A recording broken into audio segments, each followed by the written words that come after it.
সূরাতুল মুনাফিকুন যেটা বললেন, ইয়া আইয়ুহাল্লাযীনা আমানু লা তুলহিকুম আমওয়ালুকুম ওয়ালা আওলাদুকুম আন যিকরিল্লাহ। ও পৃথিবীর মুমিনেরা শোনো, তোমাদের সম্পদ আর তোমাদের সন্তানাদি এই দুটি জিনিস, দেখেন ওখানেও আল্লাহ দুটি জিনিসের কথা বললেন, এখানেও আল্লাহ দুটি জিনিসের কথাই বলছেন। তোমাদের সম্পদ আর তোমাদের সন্তানাদি এই দুটি জিনিস যেন আল্লাহর স্মরণ থেকে তোমাদেরকে দূরে সরিয়ে না দেয়। সম্পদের মোহে পড়ে আল্লাহর স্মরণ থেকে দূরে সরে যেও না, সম্পদের মোহে পড়ে আল্লাহকে ভুলে দিও না, সন্তানের ভালোবাসা বেশি রাখতে গিয়ে তুমি তোমার স্রষ্টাকে ভুলে যেও না। যদি ভুলে যাও, এটা যারা করবে, এমনটা যাদের হবে, তারাই হবে ক্ষতিগ্রস্ত। রব্বুল আলামিন কোরআনুল কারীমে কত চমৎকার আলোচনায় নিয়ে এসে বললেন, পৃথিবীর মানুষ শুনে নাও, এই সম্পদ আর সন্তান এই দুটি জিনিসের কথা আল্লাহ আবার বলছেন, ইয়াউমা লা ইয়ানফাউ মালুন ওয়ালা বানুন। সম্পদ আর সন্তান এই দুটি জিনিস কোন উপকারে আসবে না। যেই সম্পদের জন্য তুমি অন্যায় করেছো, গুনার পাহাড় করেছো, যেই সন্তানের কারণে অন্যায়কে ন্যায়, ন্যায়কে অন্যায় বানাইছো, এই সন্তানও তোমার কোন উপকারে আসবে না, এই সম্পদও কোন উপকারে আসবে না। পৃথিবীতে যারা স্বৈরাচার হয়েছে, যারা অন্যায় এবং অবিচার করেছে, আল্লাহর বিধানকে বিধান বলে যারা দেখিয়েছে, তারা এই দুটি কারণে। যেমন দেখেন, রব্বুল আলামিন কোরআনুল কারীমে পরিষ্কার আলোচনায় নিয়ে এসে বললেন, অপরাধী মানুষগুলি বলে তারা কেমন করে বক্তব্য দেয়, তাদের বক্তব্যের ধারণটা আল্লাহ তুলে ধরলেন। আল্লাহ বলছেন, তারা বলি ওয়াকালু নাহনু আকসারু আমওয়ালান ওয়া আওলাদা ওয়া মা নাহনু বিমুআদ্দাবিন। অপরাধীরা বলে, কাফিরেরা বলে, আমাদের সম্পদ বেশি, আমাদের টাকা পয়সা বেশি, আমাদের সন্তান বিয়েও বেশি, অতএব কে শাস্তি দিবে আমাদেরকে? কে শাস্তি দিবে? না, আমাদের কোন শাস্তি হবে না। টাকা তো বেশি, আমাদের সম্পদও বেশি, সন্তানও বেশি, এই দুটি জিনিস বেশি, অতএব আমাদের কে শাস্তি দিবে? অথচ রব্বুল আলামিন কোরআনুল কারীমে পরিষ্কার বক্তব্য তুলে ধরেছেন কিয়ামতের দিন। রব্বুল আলামিন এই সম্পদ আর সন্তানের কথা বলতে গিয়ে বললেন, ইয়াউমা ইউহুমা আলাইহা ফি নারি জাহান্নামা ফাতুকুয়া বিহা জিবাহুম ওয়া যুহুরুহুম হাযা মা কানাসতুম লিআনফুসিকুম। একটু জোরে বলুন নাউযুবিল্লাহ।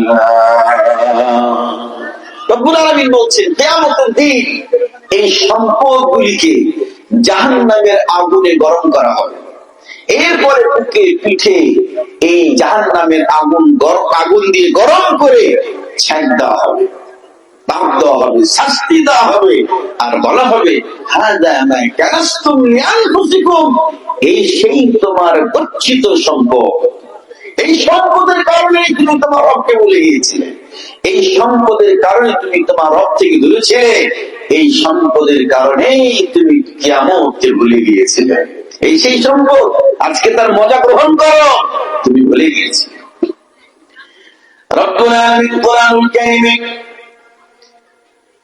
সূরাতুল আহজাবে কত সুন্দর ভাবে আলোচনা তিনি এসে বললেন, যে সমস্ত পিতা দায়িত্বে অবহেলা করলেন, দায়িত্ব পালন করলেন না, রব্বুল আলামিন তাদের ব্যাপারে কত চমৎকার আলোচনা নিয়ে এসে জানিয়ে দিলেন, পৃথিবীর মানুষ শুনে নাও।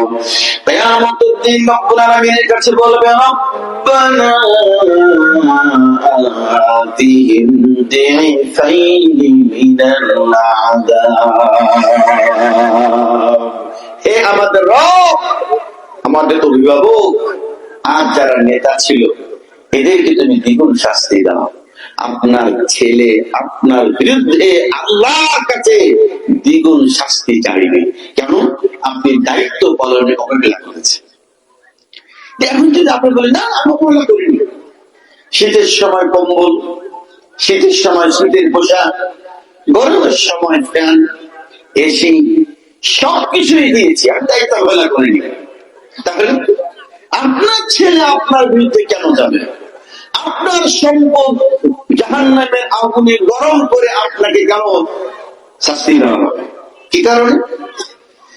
আল্লাহ রাব্বুল আলামিনের নবী মুহাম্মদুর রাসূলুল্লাহ সাল্লাল্লাহু আলাইহি ওয়াসাল্লাম তিনি পরিষ্কার করে আপনাকে আমাকে জানিয়ে দিলেন। রাসূল বললেন, কুল্লু মাউলুদিন ইউলাদু আলাল ফিতরা, প্রতিটি সন্তান জন্মগ্রহণ করে সঠিক একটি দিনের উপরে। তার বাবা তাকে ইহুদি বানিয়ে দেয়, তার বাবা তাকে খ্রিস্টান বানিয়ে দেয়। আপনার ছেলে দাঁড়িয়ে পেশাব করে, এটা কোথা থেকে শিখলো? আপনার ছেলে গাঁজা খায়, ইয়াবা খায়, ফেন্সিডিল খায়। আপনার ছেলে মোবাইল দেখে রাত 12টা পর্যন্ত জেগে থাকে, ফজরের সালাত আদায় করে না। এই যে জন্মগ্রহণ করার পরেই কি সে গাঁজা ধরেছে? জন্মগ্রহণ করার পরেই কি সে সে ভাবে নিয়েছে? জন্মগ্রহণ করার পরেই সে কি বিড়ি খাওয়া, সিগারেট খাওয়া শুরু করেছে? বলেন, শুরু করেছে না। তাহলে শিখলো কোত্থেকে? কোত্থেকে শিখলো? তার মানে রব্বুল আলামিন কোরআনুল কারীমে কত চমৎকার ভাবে আলোচনা তিনি এসে বলে দিলেন, পৃথিবীর মানুষ শুনে নাও, তোমাদেরকে তোমাদের মায়ের পেট থেকে যখন বের করলাম, আল্লাহু আখরাজাকুম মিন বুতুনি উম্মাহাতিকুম লা তা'লামুনা শাইআ। আমি আল্লাহ রাব্বুল আলামিন তোমাদেরকে তোমাদের মায়ের পেট থেকে বের করলাম, ছোট বাচ্চা করে মায়ের পেট থেকে বের করলাম। যখন বের করলাম, তখন তোমরা কিছুই জানতে না। কোনটা সিগারেট, কোনটা বিড়ি, কোনটা গাঁজা, কোনটা ফেন্সিডিল, এইগুলি তোমরা কিছুই জানতে না। ভাষা ছিল না, কথা ছিল না, চাহিদা ছিল না, কোনো কিছুই ছিল না। রব্বুল আলামিন পরিষ্কার করে বলে দিলেন, পৃথিবীর মানুষ শুনে নাও, এই জায়গা থেকে আমি আল্লাহ রব্বুল আলামিন তোমাকে ধীরে ধীরে বড় করলাম, তোমাকে জ্ঞান দিলাম, বিদ্যা দিলাম, বুদ্ধি দিলাম। আর-রাহমানু আল্লামাল কুরআনা খালাকাল ইনসানা আল্লামাহুল বায়ান। আল্লামাহুল বায়ান, তিনি মানুষকে বায়ান শিখিয়েছেন, কথা বলতে শিখিয়েছেন, বুঝতে শিখিয়েছেন, ন্যায় এবং অন্যায়ের পার্থক্য করতে শিখেছেন। যারা বিড়ি খায়, যারা সিগারেট খায়, আপনি জিজ্ঞেস করেন, এই যে আপনি বিড়িটা খাচ্ছেন, এই খাওয়াটা কি ঠিক? প্রত্যেকটা মানুষ এই পর্যন্ত যত মানুষকে আমি বলেছি, ভাই এই যে আপনি বিড়িটা খাচ্ছেন, এটা কি খাওয়া ঠিক? বলে না, এটা খাওয়া ঠিক না। খাচ্ছে কারণ একটা অভ্যাস হয়ে গেছে। কথা বলেন ঠিক কিনা? যারা খায় তাও বলে না ঠিক না, কিন্তু খাচ্ছে তো। এই বাংলাদেশের বুকে আপনি খুঁজে দেখেন, অনেক কোম্পানি আছে, অনেক ফ্যাক্টরি আছে, অনেক কিছু তৈরি হয়, অনেক কিছু বাজারে বিক্রি হয়। কেউ বলে না আমার এই জিনিসটা খাইলে আপনার ক্ষতি হবে? কেউ বলে নাকি? বলেন এই কথা কি কেউ বলে? বিস্কিটের প্যাকেটে কেটে লেখা আছে বিস্কুট খাইলে ক্যান্সার হতে পারে, এই কথাটা বিস্কিটের প্যাকেটে লেখা আছে। এবার আপনার কাছে যদি আমি বলি, আপনি বলেন গ্লুকোজের প্যাকেট এই গ্লুকোজের প্যাকেটে কি লেখা আছে এই গ্লুকোজ খেলে পারে আপনার ক্যান্সারের ঝুঁকি বেড়ে যাবে? এই কথা কি লেখা আছে? বলেন একটা লজেন্স সেখানেও লেখা নাই, কোন জায়গায় এরকম কথা লেখা নাই। বরং খেলে ক্ষতি হবে এমন জিনিসটার গায়েও লেখা আছে এটা স্বাস্থ্যের জন্য উপকারী। একটু জোরে বলেন, কথা বলেন ঠিক কিনা? এই যে আমরা জুস খাই, নিজেরাও খাই, বাচ্চাদেরকে খাওয়াই, এটা খেলে উপকার হবে এমনটাই বোঝা যায়। আপনি মোবাইলে পেপার পত্রিকাতে অ্যাড দেখেন, এই জুস খেলে পর আপনার শরীর চাঙ্গা হয়। ওরা আমার চাঙ্গা হয়ে দেখায় যে দেখো আমি খাইলাম আর আমি চাঙ্গা হয়ে গেলাম। এটা সম্পূর্ণ মিথ্যা কথা না? মিথ্যা কথা বলেও তারা বলতেছে এটা খেলে ক্ষতি হবে না, এটা খেলে শরীর চাঙ্গা হবে। কিন্তু আপনি সিগারেটের প্যাকেটে দেখেন, বিড়ির প্যাকেটে দেখেন, যারা বানাইলো তারাই লিখে দিল খাইলে মরবা। একটু জোরে বলেন, কথা বলেন ঠিক কিনা? খাইছো তো মরছো, খাইও না। যারা বানাইলো তারাই বলছে খেয়ে না, ঠিক কিনা? এরপরও মানুষ টাকা দিয়ে কিনে ও জিনিস খায়, টাকা দিয়ে কিনে খাই না। আপনার ছেলে শিখলো কোত্থেকে? কেন এমনটা? এই জন্য রব্বুল আলামিন আপনার দায়িত্বে অবহেলার কারণে কিয়ামতের দিন আসামির কাঠগড়ায় আপনাকে দাঁড় করাবেন। আপনি অবহেলা করেছেন। রব্বুল আলামিন নবী ইব্রাহিম আলাইহিস সালাম তিনি দোয়া করলেন। কি দোয়া করলেন? রব্বি হাবলি মিনাস সালিহিন। রব্বুল আলামিনের কাছে ইব্রাহিম আলাইহিস সালাম তিনি শুধু সন্তান চান নেই, আল্লাহর কাছে বলেন নেই আল্লাহ একটা ছেলে দাও, এই কথা তিনি বলেন নাই। ছেলে নাই, বড় হয়ে গেলেন, ছেলে নাই, মেয়ে নাই, কেউ নাই। আল্লাহর কাছে দোয়া করলে আল্লাহ ছেলে দাও, এমন ছেলে দাও যে ছেলে আমার সব হবে, সব ছেলে তুমি আমাকে দাও। রব্বুল আলামিন কোরআন কারীমে দোয়া শিখিয়ে দিলেন, রব্বানা হাব লানা মিন আজওয়াজিনা ওয়া যুররিয়াতিনা কুররাতা আ'য়ুনিন ওয়াজআলনা লিল মুত্তাকিনা ইমামা। যদি আমি আপনাদের প্রশ্ন করি, আপনারা যারা বাবা আছেন বলেন কোন বাবা, কোন বাবা, কয়জন বাবা এই কোরআনের আয়াতটা, এই দোয়াটা মুখস্থ করেছেন? যদি মাদেরকে প্রশ্ন করি, মা বলেন তো কয়জন মা এই দোয়াটা আপনারা জানেন? কয়জন মা জানেন? মাও জানে না, পিতাও জানে না, মাও জানে না, পিতাও জানে না। একটু জোরে বলেন, কথা বলেন ঠিক কিনা? সন্তান যেন ভালো হয়, সন্তান যেন ধার্মিক হয়, সন্তান দিয়ে যেন আপনার চক্ষু শীতল হয়, এই জন্য আল্লাহর কাছে দোয়া করতে হয়। আপনি দোয়া জানেন না তো করবেন কি? দোয়াই জানেন না, আপনি করবেন কি? আরো যদি পিছন থেকে ব্যাক করি, আপনি বিয়ে করতে ভুল করলেন, বিয়ে করার সময় কি করেছেন? ভুল করেছেন। কেমনে ভুল করলেন? আল্লাহ রাব্বুল আলামিন কোরআনুল কারীমে পরিষ্কার আলোচনায় নিয়ে আসছেন সূরাতুল বাকারায়, ওয়ালা তানকিহুল মুশরিকাতি হাত্তা ইউমিনা ওয়ালা আমাতুম মুমিনাতুন খায়রুম মিন মুশরিকা। রব্বুল আলামিন বললেন তোমরা বিয়ে করবে না মুশরিকা মেয়েকে, যতক্ষণ পর্যন্ত তারা ঈমান না আনে ততক্ষণ পর্যন্ত তাদেরকে বিয়ে করো না। ওয়ালা আমাতুন মুমিনাতুন, একটা কাজের মেয়ে, গরিবের মেয়েও যদি ঈমানদার হয় ওই মেয়েটাকে বিয়ে করো। খবরদার মুশরিকা মেয়েকে তোমরা বিয়ে করো না, মুশরিকা মেয়েকে বিয়ে করো না। আল্লাহ রাব্বুল আলামিনের নবী বললেন আদ-দুনিয়া কুল্লুহা মাতাউন, এই দুনিয়াতে যা আছে সব হলো সম্পদ, এর ভিতরে সব থেকে উত্তম সম্পদ হলো একজন ঈমানদার মহিলা। এই পর্যন্ত বললে শেষ করা যায় না। রাসূল বললেন যে ব্যক্তি চারটা জিনিস পেয়েছেন সেই ব্যক্তি ভাগ্যবান। তার প্রথমটাই হলো আল মারআতুস সালিহা, যে একটা ঈমানদার মেয়েকে বিয়ে করেছে সেই ব্যক্তি বড় ভাগ্যবান। এই যুবক, তুমি বিয়ে করার সময় কি দেখে বিয়ে করেছো? যে মেয়েটা জেনাকারিনী বলেছেন আল্লাহ নবী, সেই মেয়েটাকে তুমি বিয়ে করেছো। তুই মেয়েকে বিয়ে করলে তোমার ওই স্ত্রী থেকে ভালো সন্তান জন্মগ্রহণ করবে, এটা কি করে তুমি আশা করছো?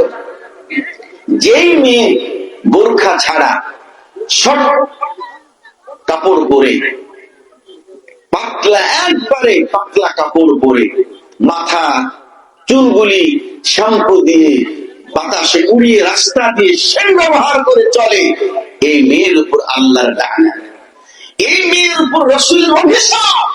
আর ওই মেয়েকে দেখে তুমি ওইভাবে দেখে তুমি বিয়ে করেছো, তাহলে তোমার ছেলে গাঁজা খাবে না, ফেন্সিডিল খাবে না, ইয়াবা খাবে না, দাঁড়িয়ে পেশাব করবে না, ডাকাতি খুন খারাপি করবে না, ইমাম সাহেবের ছেলে করবে।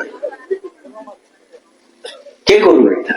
তার মানে দায়িত্বশীল, দায়িত্বে ভুল করলে ভুলের খেসারত দুনিয়াতে দিতে হয়, ভুলের খেসারত কিয়ামতের মাঠেও দিতে হয়। এটা বড় কঠিন, এটা বড় কঠিন, দায়িত্ব অবহেলা করা যাবে না। এবার আপনাদের কাছে আমি বলি, শোনেন, দায়িত্ব অবহেলা যদি আপনি করেন তাহলে শাস্তি দুনিয়াতেও আপনি সম্মানিত হতে পারবেন না। আপনার ছেলের কারণে মসজিদে বসে কোরআন তেলাওয়াত করবেন, হঠাৎ করে বাসার থেকে সেটা বলবেন তাড়াতাড়ি যাও বাজারে, কেন কি হয়েছে? তোমার ছেলে চুরি করতে গিয়ে ধরা পড়েছে, জনগণ করে পিটাচ্ছে, আপনি মসজিদ থেকে দলিয়ে ছেলেকে ছোটানোর জন্য যাবেন কিনা বলেন? ছেলেটা খারাপ, এই জন্য আপনি বিপদে পড়ে গেলেন। অথচ মুহাম্মদুর রাসূলুল্লাহ সাল্লাল্লাহু আলাইহি ওয়াসাল্লাম তিনি বললেন, কত সুন্দর করে কথা তিনি বললেন, ইদা মাতাল ইনসানু ইনকাতা আনহু আমালুহু ইল্লা মিন সালাসা।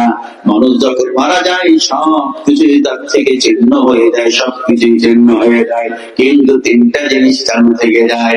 তিনটি জিনিসের ভিতরে হলো আল্লাহ রাব্বুল আলামিন নবী বললেন, ওয়ালাদিন সালিহাতুন লাহু, একটা সুসন্তান পৃথিবীতে যদি আপনি রেখে যান, এই সুসন্তান আপনার জন্য দোয়া করবে, এই দোয়ার নেকি আপনার আমলনামায় কবরে যোগ হয়ে যাবে।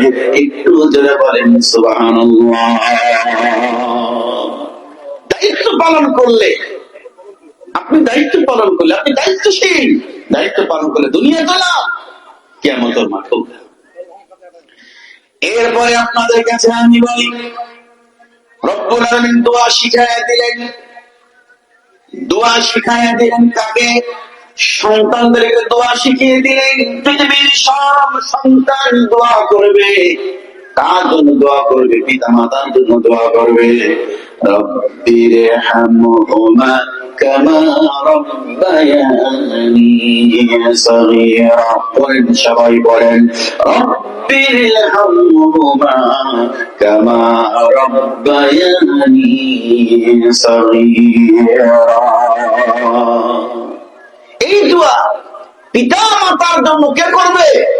সন্তান করবে। এই দোয়া কে শিখালেন? আল্লাহ শিখালেন।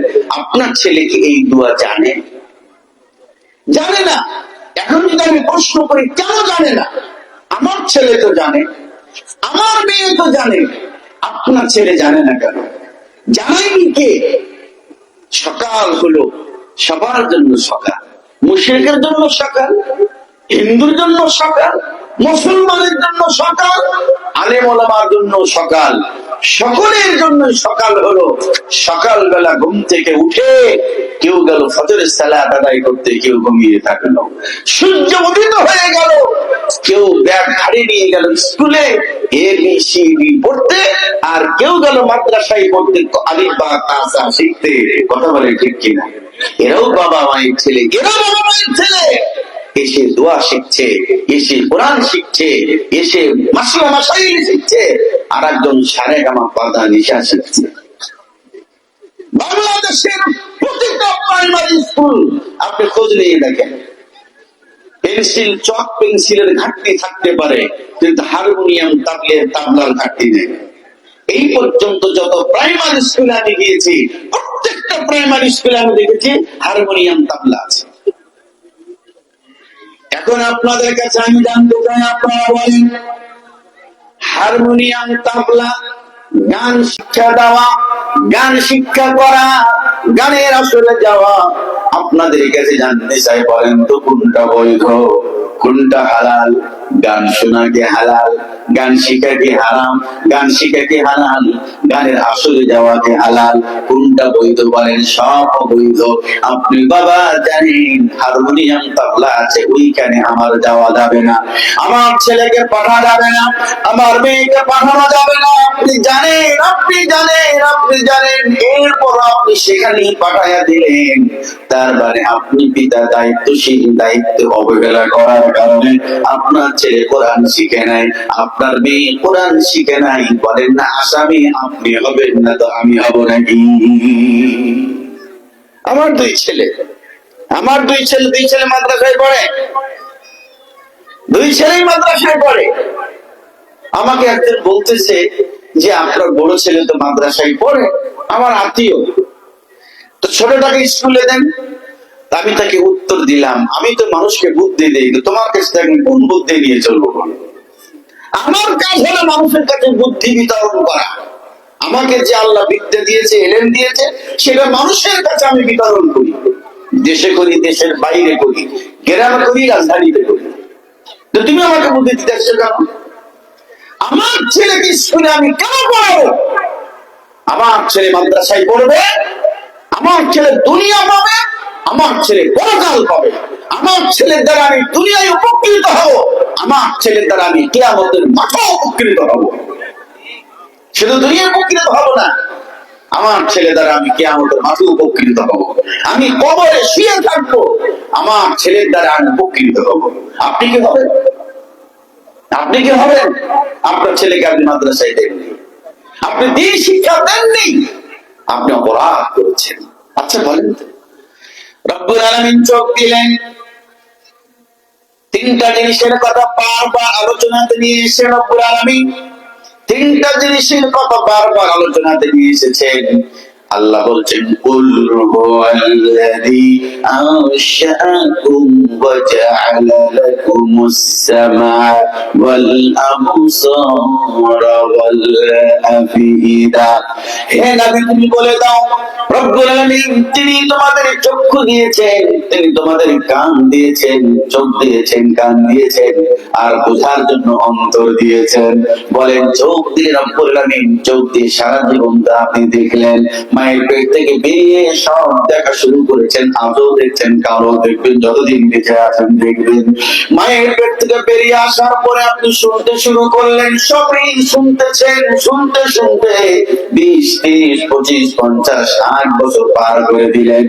বুঝতে বুঝতে সব বুঝতে বুঝতে চুলদাড়ি সব সাদা হয়ে গেল, চুলদাড়ি সব পেকে গেল। আমি যে জানতে চাই, বলেন না কোরআন বোঝার সময় আপনার কখন হবে? কোরআন শোনার সময় আপনার কখন হবে? কোরআন দেখার সময় আপনার কখন হবে? কখন হবে? কখন হবে? কোরআনুল কারীম রব্বুল আলামিন কিসের জন্য নাযিল করেছেন? বলেন না কোরআন কি গরু ছাগলের জন্য আল্লাহ নাযিল করেছেন? কোরআনুল কারীম কি আল্লাহ দুধ আর শয়তান ইবলীসের জন্য নাযিল করেছেন? না না, রব্বুল আলামিন এই কোরআন নাযিল করেছেন মানুষের জন্য। মানুষ কোরআন বুঝবা, কোরআন পড়বা, কোরআন মানবা, কোরআন সুন্নাহ দিয়ে নিজের জীবন, নিজের পরিবার, রাষ্ট্র পরিচালনা করবা। কান দিয়ে আপনি কোরআন শুনলেন কতটুকু, চোখ দিয়ে কোরআন পড়লেন কতটুকু, এই যে বোঝার শক্তি আল্লাহ দিলেন, এই বুঝ শক্তি দিয়ে আপনি কতটুকু কোরআন বুঝলেন, তার মানে আপনি দায়িত্বশীল, আপনি 100% দায়িত্ব অবহেলা করলেন। আপনি অপরাধী, আপনার কারণে আপনার পরিবারটাও ধ্বংস হয়ে গেছে, আপনার কারণে আপনার পরিবার বেনামাজি, আপনার কারণে আপনার পরিবারের ছেলে মেয়ে যারা আছে এরা অন্যায়ের সাথে জড়িয়ে গেছে, সেটা আপনি দায়ী। আমরা 6 ভাই, আপনাদের মাদ্রাসার সম্মানিত প্রিন্সিপাল আমার ছোট ভাই, আমরা 6 ভাই। 6 ভাইকে আমার আব্বা হেফজখানায় দিয়েছে। 6 ভাইয়ের ভিতরে আমরা 4 ভাই কমপ্লিট হাফেজ। আমরা 6 ভাই মাদ্রাসায় লেখাপড়া করেছি, এখনো আমার ছোট ভাই মাদ্রাসায় পড়ে। আপনি কি বলবেন আমার বাবা বোকা ছিলেন? বলেন না, আমার বাবা বোকা, আমার বাবা কম বুঝতেন, আমার বাবার বুদ্ধি কম, যার কারণে আমার বাবা আমাদেরকে মাদ্রাসায় দিয়েছেন। গর্ব করি আমার বাবাকে দিয়ে। সকল বাবা আমাদের বাবা। আল্লাহ আমাদেরকে সম্মান দিয়েছেন। আমি একজন মাদ্রাসা কোথায়, আমার এই ভাই আর এক মাদ্রাসা কোথায়, আর এক ভাই আমার সিলেটে চাকরি করে। সব ভাইগুলি আমরা ভালো ভালো জায়গায় আল্লাহ আমাদেরকে রেখেছেন। আপনার ছেলের থেকে আমার বাবার ছেলে আমরা ভালো আছি সকল দিক থেকে। আপনি কয়জন মানুষ চেনে? আপনার ছেলেকে কয়জন মানুষ চেনে? আমি কাউসার মাহমুদকে লক্ষ কোটি কোটি মানুষ চিনি। এই জন্য আপনি দায়িত্ব অবহেলা করলে আপনি বিপদে পড়বেন, দুনিয়াতেও বিপদে পড়বেন কিয়ামতের মাঠে। রব্বুল আলামিন কোরআনুল কারীম সূরা তাহা কত চমৎকার আলোচনা নিয়ে এসে বললেন, তোমার চোখ দিলাম তুমি দেখবা, সব দেখলাম আর কোরআন দেখলা না। কান দিলাম তোমাকে শুনবা, তুমি সব শুনলাম আর কোরআন শুনলা না। অন্তর দিলাম তুমি বুঝবা, সব বুঝলা কিন্তু আমার কোরআন বুঝলা না। আমার কোরআন থেকে তুমি দূরে সরে গেলা। বান্দারে এমনটাই যখন তোমার চরিত্র, এমনটাই যখন তুমি করলে, এবার আমার বক্তব্যটা শুনে নাও। আল্লাহ বলছেন, ওয়ামান আরাদা আন যিকরি ফাইন্না লাহু মাঈশাতান দানকা ওয়া নাহশুরুহু ইয়াওমাল কিয়ামাতি আ'মা। এই কোরআন থেকে যারা মুখটা ফিরিয়ে নিল, রব্বুল আলামিন বলছেন কিয়ামতের দিন আমি আল্লাহ রাব্বুল আলামিন কবর থেকে অন্ধ করে উঠাবো। সবাই দেখবে কিন্তু আপনি দেখবেন না, কারণ কোরআন আপনি মানেন নাই, কোরআন থেকে দূরে সরে গিয়েছেন। এই জন্য আপনি কিয়ামতের দিন অন্ধ হয়ে উঠবেন। মুসলিম ভাইয়েরা আমার, কিয়ামতের মাঠ বাংলাদেশের খেলার মতো মাঠ কিয়ামতের মাঠটা নয়, ঈদগাহের মাঠের মতো কিয়ামতের মাঠটা নয়, অন্য কোন মাঠের মতো কিয়ামতের মাঠটা নয়। কিয়ামতের মাঠটা বড় কঠিন মাঠ। রব্বুল আলামিন বলছেন, আল্লাহু লা ইলাহা ইল্লাহু লা ইয়াজমা'আন্নাকুম ইলা ইয়াউমিল কিয়ামাতি লা রাইবা ফীহি। আল্লাহু লা ইলাহা ইল্লাহু, তিনি আল্লাহ ছাড়া সত্য কোনো মাবুদ নাই, সত্য কোনো মাবুদ নেই। আল্লাহ বলছেন, লা ইয়াজমা'আন্নাকুম ইলা ইয়াউমিল কিয়ামাতি লা রাইবা ফীহি, আল্লাহ অবশ্যই অবশ্যই সব মানুষগুলিকে একত্রিত করবেন কিয়ামতের মাঠে। আদম আলাইহিস সালামও থাকবেন, আপনার বাবাও থাকবেন, আপনিও থাকবেন, আমিও থাকবো। যাদেরকে দেখলাম তারাও থাকবে, যাদেরকে দেখে নাই তারাও থাকবে। সব মানুষগুলিকে রব্বুল আলামিন কিয়ামতের মাঠে এক জায়গায় করবেন। আপনাকে আল্লাহ কিয়ামতের মাঠে উঠাবেন, অন্ধ করে চোখ দিয়ে আপনি দেখবেন না। রব্বুল আলামিন বলছেন, লিমা হাশারতানি আল্লাহ আমি দেখি না কেন, আমার চোখ দিয়ে আমি দেখি না কেন, দুনিয়ায় দেখেছিলাম আজকে দেখি না কেন, কেন দেখি না আল্লাহ, কেন দেখি না বলো। রব্বুল আলামিন বলবেন, ওয়া কাযালিকাল ইয়াউমা তুনসা, দুনিয়ায় যেমন তুমি আমারে ভুলে গিয়েছিলে, আমি আল্লাহ ভুলে গেলাম। তুমি আর দেখবে না, অন্ধ হয়েই তুমি থাকবে, এরপর ঠিকানা হবে জাহান্নাম। এই জন্য আপনি দায়িত্বশীল। দেখেন লোকমান দায়িত্বশীল পিতা ছিলেন। লোকমান ছেলের কাছে কত সুন্দর করে ওয়াজ শোনালেন। লোকমান বলছেন, ওয়াইদ ক্বালা লুকমানু লিবনিহি ওয়া হুয়া ইয়াইদুহু ইয়া বুনাইয়া লা তুশরিক বিল্লাহ। লোকমান তার ছেলের কাছে ওয়াজ করলেন। লোকমান পিতা ছেলেকে ওয়াজ শোনালেন। আপনিও পিতা, আপনি আপনার ছেলেকে কয়দিন ওয়াজ শুনিয়েছেন বলেন? ওয়াজ আপনি করবেন কি? নিজেই তো ওয়াজ শুনে জানেন না, নিজেই তো কোরআন মানেন না, ছেলেকে ওয়াজ করবেন কি? বিড়ি ছাড়া রাত কাটে না, বিড়ি ছাড়া টয়লেট হয় না, সিগারেট ছাড়া আপনার দিন পার হয় না, আপনি আপনার ছেলেকে ওয়াজ শোনাবেন কি? আপনি বিপদগামী, গোটা পরিবারটাকে আপনি বিপদগামী বানায়া দিয়েছেন। লোকমান ছেলের কাছে ওয়াজ করলেন, হে আমার কলিজার টুকরা সন্তান শুনে নাও, লা তুশরিক বিল্লাহ, আল্লাহর সাথে শিরক করো না, আল্লাহর সাথে শিরক করো না। ইন্নাশ শিরকা লাযুলমুন শিরক সবথেকে বড় জুলুম। অতএব হে আমার কলিজার টুকরা সন্তান, শিরক করো না। পিতা ছেলেকে ওয়াজ শোনাচ্ছে। আর কি ওয়াজ করলো রব্বুল আলামিন বললেন, ইয়া বুনাইয়া আকিমিস সালাহ ওয়া আমুর বিল মা'রুফ ওয়া নাহা আনিল মুনকার ওয়াসবির আলা মা আসাবাক। হে আমার কলিজার টুকরা সন্তান, সালাত কায়েম করো, ওয়া আমুর বিল মা'রুফ, ভালো কাজের কথা মানুষকে বলো, ওয়া নাহা আনিল মুনকার, অন্যায় থেকে মানুষকে বিরত রাখো, ওয়াসবির আলা মা আসাবাক, বিপদ আসলে ধৈর্য ধারণ করো। পিতা ছেলের কাছে কত সুন্দর করে ওয়াজ করলেন। আমরাও পিতা, কিন্তু ওয়াজ জানি না ছেলের কাছে ওয়াজ শোনাবো কি। এখন যদি কোনো বিড়িখোর পিতা ছেলেকে বলে, বাবা বিড়ি খাও, ভালো না বিড়ি খাস না, ছেলে কি বলতো, বাবা তুমি তো বিড়ি খাও, ঠিক না? কথা বলেন। এই জন্য আপনি দায়িত্বশীল, আপনার ছেলেকে কোরআন শিক্ষা দেন, আপনার ছেলেকে মাদ্রাসায় দেন, ডাক্তার বানান কিন্তু আলেম বানান, ইঞ্জিনিয়ার বানান কিন্তু আলেম বানান, ওসি বানান কিন্তু আলেম বানান, এসপি বানান, আলেম বানান। হবে না? হবে না? ঢাকা বিশ্ববিদ্যালয় মাদ্রাসায় পড়া ছেলেরাই বেশি, খোঁজ নেন। মাদ্রাসায় পড়েছে, দাখিল পরীক্ষা দিয়েছে, আলেম পরীক্ষা দিয়েছে, কলেজে ভার্সিটিতে চান্স পেয়েছে। কথা বলে ঠিক কিনা? এরাও কোন না কোন বাবার সন্তান। আপনি সেই কাজটাই করেন।